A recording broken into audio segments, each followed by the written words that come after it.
that's what we're going for. So let's start it immediately and give a big round of applause for our first comedian of tonight, Sandeep.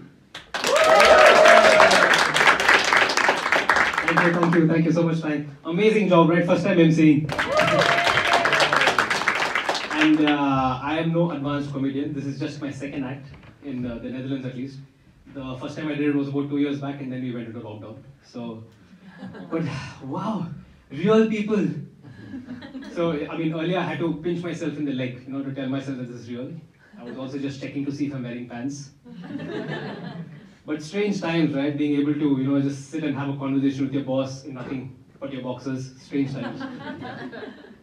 There was this time about a year back, during the absolute peak of COVID, my grandma, who's almost 90 back in India, suddenly had to be rushed to the hospital. She fell ill and she had to go.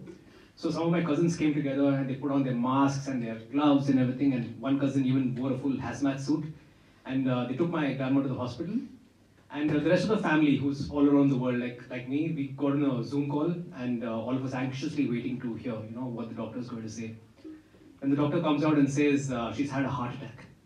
And the whole family together goes, it's just a heart attack. So really strange times we live in.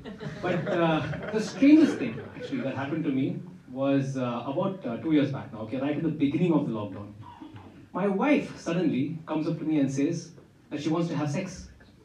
And I was like, wait a minute, I mean, before this I've always asked for sex, and you've always come up with some excuse. Either I'm too tired or too sleepy, or I'm just not in the mood. And I could never understand that because I'm always in the mood. But her worst excuse of all was not tonight, the dog might hear.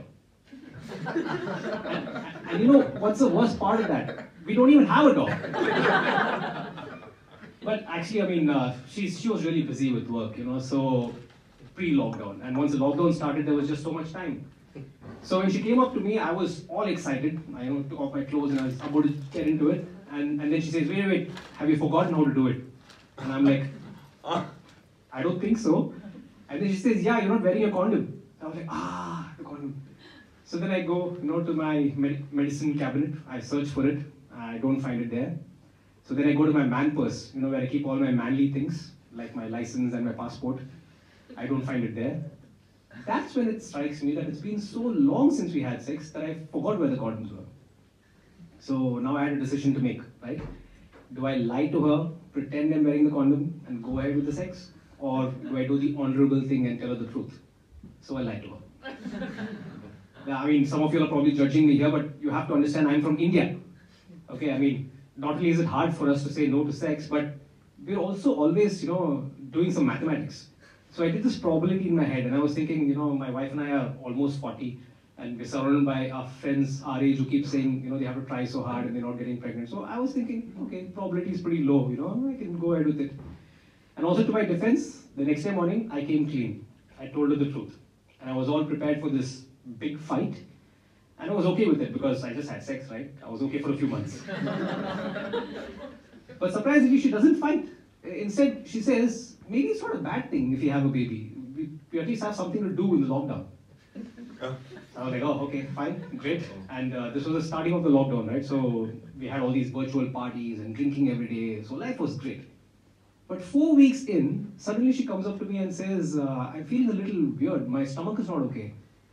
So I was like, it's probably just the alcohol we had yesterday, we drank a little too much. And she's like, no, it's not just the alcohol. I've also, missed my periods. And I was like, oh my God. So I run to the medical store, I buy a pregnancy test kit, and I come home, and we're figuring it out, and we're like, damn, this is so confusing, because this is just like a COVID test kit. And somehow, we figure out what to do, and turns out we're positive. So now we both start freaking out, and we immediately call up the hospital, and we're expecting the doctor to say something like, oh no, you need to come right now to the hospital, we have to check you up, or we'll send you an ambulance. But is it a lady who answers the phone? She's like, not another one. I mean, she didn't say that out loud, although I'm sure she thought that, given the baby revolution that's happened in the last 2 years. But what she did say was, are you sure you want to have a kid? I mean, it was pretty Dutch, very direct yet effective. She asked straight away. So I was like, actually my wife and I hadn't thought about it till then. So we look at each other and we're like, maybe. And lady at the other end says, okay, congratulations, that's it. So I'm like, wait, how can you be so sure this is right? I mean, what's the probability? And then she's like, the probability is always 100%. I was like, I'm not gonna buy that. So I went and bought 3 more pregnancy test kits from 3 different brands because I wanted to be absolutely sure. But each time we did it, same result, we were definitely pregnant. Okay, so life just changed after that. I mean, a lot of things were different. For example, we stopped drinking at home, for sure. And even if I went out for a drink, with some friends, if I came back home, my wife would expect me to take a full shower, before coming next to her. She didn't want any of the drink and the smoke next to her. And with the food, she wanted everything to taste like Indian food. Once I was making some Italian pasta, and she came and put her Indian masalas into that. So we were just eating Indian all the time. So life just changed. But what really changed was 9 months down the line. One fine Sunday morning, suddenly she comes up to me and she's like, my water's broke. And once again, we both freak out, we call up the hospital and we're expecting them to say things like, come right now, or if you can't, we'll send you an ambulance. But instead, they say, just wait for 3 more hours, we'll let you know. And then the whole day goes like that, 3 hours, 3 hours, 3 hours. And finally, in the middle of the night, we go to the hospital. And once we reach there, now I'm all prepared. I'm like, okay, the baby's gonna come out right now. I have 2 cups of strong coffee and I'm wait there. And then the doctor comes and says, you need to wait 3 more hours. I was like, great, this is never gonna end. But finally, the baby did come out. And 2 years into the lockdown, I have a 1-year-old kid. And life has gone right back to where it all began. And we don't have sex anymore.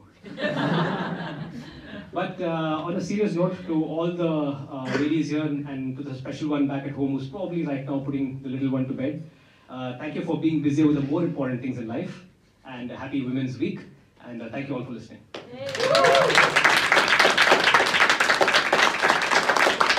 Thank you so much. And I'd like to introduce the next comedian, our very own Greek comedian for the night, Christos.